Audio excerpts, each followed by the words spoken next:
like you, Zog, but I can't let you invade our world. I'll squash you! Take my hand! Long live the Triceraton Empire. No! No! Alright then, it's morphin' time! Dragon Sword! Mastodon! Pterodactyl! Triceratops! It's your favorite top shot from the Triceraton Republican Army, the Neca, Eastman and Lairds Teenage Mutant Ninja Turtles Triceraton ZOG.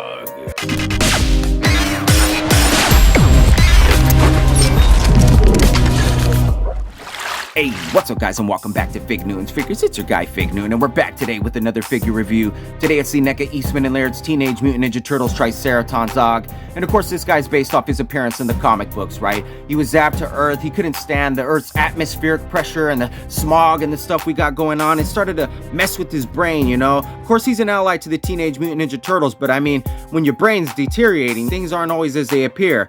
He's later killed by the Shredder clones, which we reviewed a couple of weeks ago, but I think this is a really cool rendition we're getting. He's got the purple uniform here with no sleeves, some ripped up pants and stuff. He's got the pouches. Looks like they did some really good work with the details there on his skin. Can't wait to have a look at that. Let's take a look here at this box. We get a comic book shot of him here on the side, number 7 in the series, and then on the back he's striking a few poses for us. He has the knife in his hand, of course, from the cover. Some other figures. I think Casey Jones and the Shredder clones are the only ones out yet. We're still waiting on the Foot Soldier, and I can't remember this gentleman's name here, but he's on the way.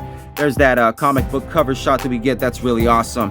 And with no further ado, guys, enough talking. Let's crack open this box and jump into the Triceraton ZOG. Okay, so here he is, guys, fresh out of the box, the Triceraton ZOG. This dude looks freaking amazing. I gotta say, I've not been disappointed with the Mirage Comics stuff. He's got a whole lot of detail. I sat there for about a half hour just looking at all the details that are all over this figure, from the head all the way down to the rips in his uniform. So there's a lot to talk about with this guy. We're going to take a real closer look at him. But first, let's talk about the accessories, because he comes with some pretty badass ones. All right, so taking a look at the accessories we get here with this Triceraton, we get 3 pairs of hands, trigger fingers for the left and right, gripping hands for the left and right, and then 2 closed fists for the left and the right. You can see the detail here on the skin. He's got some black paint under the fingernails.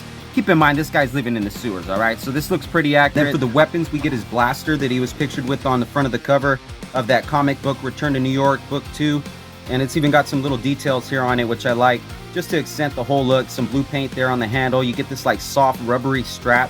You get this knife. You got to have the knife. Has the spikes here over the handle, so that's pretty cool. Of course, he had this on the cover as well. And you got 3 different kinds of grenades with the brown paint and some black detailing lines in between. Sleeves look pretty good. And last but not least, you're gonna get this tail here for the Triceraton ZOG. And to me, this kind of looks like when you leave a carrot in the bottom of the refrigerator for too long. Looks kind of wilted. It's got a lot of bumps on there, a lot of little black details and stuff.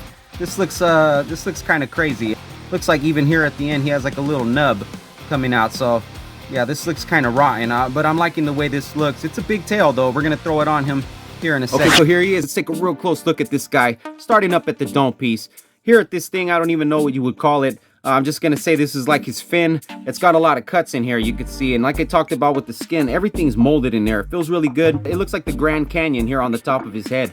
And then he's got these horns that have a wash to them that looks really nice with this white paint. It really gives it that bone look. He's got the little wrap here, the little band-aid on his horn. Everything is placed like really accurate. It was just about like right there in the comic book. He's got the red eyes. Look at all these little details here, all the little scaling. Looks so realistic, I gotta say. And then he's got these little teeth, again, with like the little wash on them with these black lines. It's so cool, this mouth opens up. And I almost had trouble keeping mine closed. It keeps kind of dropping down at will. This mouth can really open up really wide. And check out the tongue on this guy. I think there's even some articulation to this tongue.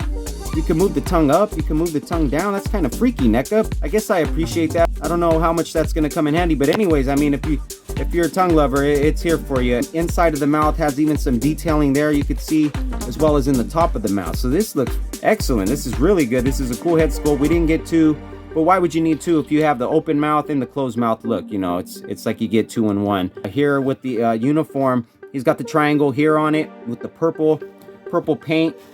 He also has that triangle here on his arm. This is pretty damn accurate to what he was rocking. He even had the little rip here next to his arm, and they managed to throw that on there. And then the shadowing here they did. Look at that. That's pretty nice. I haven't seen a TMNT figure like this, I gotta say. Looking here at the arms, look at this wash to accent the little muscles and the little indents there, even down to the back of his elbows. This dude looks like he needs some Jergens ASAP, but it looks really cool. And he's got like the little rips here.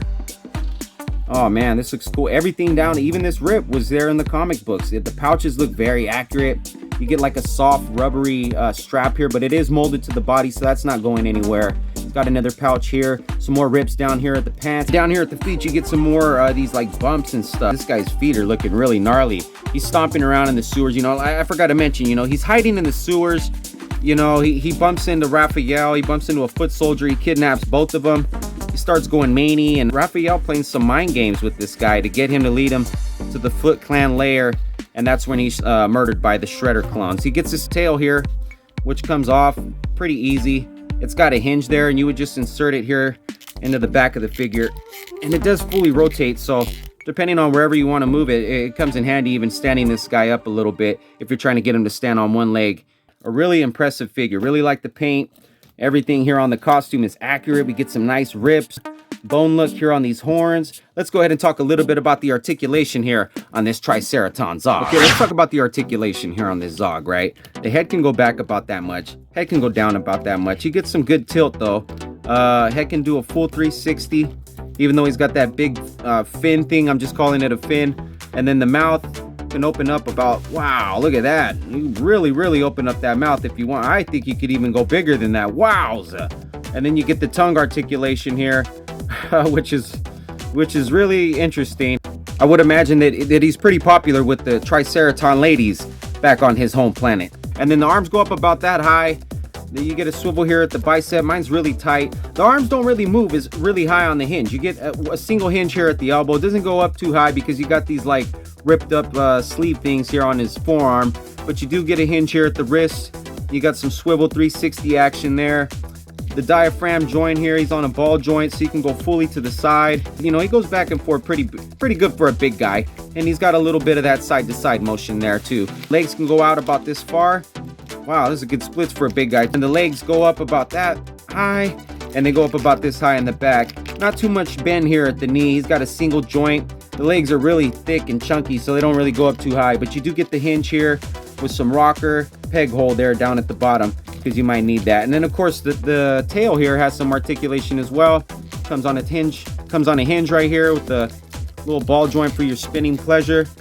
And this thing really comes in handy for getting some good poses with this guy. That's gonna do it for articulation. Let's do a couple comparisons. Okay, so for our first comparison, we have the Neca TMNT movie Raphael here next to the TRICERATON ZOG. And earlier I mentioned this guy looked pretty realistic, but now that I see them next to each other, he does have more of that comic book look. He doesn't look realistic in the way like he jumped out of Jurassic Park or anything, the movie, but the texturing does look very real, as it would maybe to a modern day dinosaur. I probably wouldn't display these guys next to each other, so to speak, but I wouldn't mind seeing these guys duke it out as well. Let's do one more comparison. Okay, so for our second comparison, we have the Shredder clones here, and these are the guys who take out the TRICERATON ZOG. These are two really big figures, but the TRICERATON ZOG, I mean, I think he's kind of sizing up over my guy Shredder over here. That must have been a truly epic battle. These guys look really kick-ass next to each other. They're from the same line. I can't wait to get some more figures and see how they all look together. I think with the black lines we get on Shredder, we get them on the TRICERATON ZOG, so that all blends together. The colors look good. I mean, the texturing completely different on the dino compared to the skin here on the clones, but I think as a whole, it all blends together really nicely. Let's do Fig's final thought, and we'll wrap this thing up. Okay, so for my final thought on the TRICERATON ZOG, I gotta say, this guy really grew on me once I got him out of the box and had a chance to look at all the little bumps and details and the rips in his uniform that you can't really see when he's inside of the box. He's actually one of Eastman and Laird's first characters over there at Mirage Comics, dating all the way back to his first look in the first issue of Fugitoid's comic, Gobbledygook, and that was way back in '83, so he's really evolved over the years. But one thing that always remains the same about the TRICERATON ZOG is that he's always killed. Every single appearance, he gets offed by somebody, sometimes he even takes himself out. It's a pretty jacked up life out there for a ZOG. As far as QC, his paint's got wash all over the skin, but it never spills into the uniform. It's very clean. The purple pops off of the orange very nicely. As far as the articulation, in certain areas it's very smooth, like the head and the mouth and of course that tongue, as well as the tail, which isn't bendy, but it does have some articulation to it. One thing I do got to mention about that tail, though, it is pretty big, so you can't really have this guy with his back to the wall. The weapons are a 10 out of 10 for me. They really got some likeness to the comic book. I really enjoyed those. I paid about $50 for this guy at Target during Holothon, which I feel is getting kind of high there for a single NECA figure these days, but he is kind of big and he has a lot of plastic to him. In the end, I couldn't say no, but I'm overall excited to get this guy in the display next to the Shredder clones while we wait for some more Mirage Comics releases. That's gonna do it for this review. Sure hope you guys liked it. If you did, make sure to hit that like button for me, and while you're at it, hit that subscribe button for more figure reviews. As always, thanks for watching, guys. We'll see you guys next time. It's your guy Fig Noon.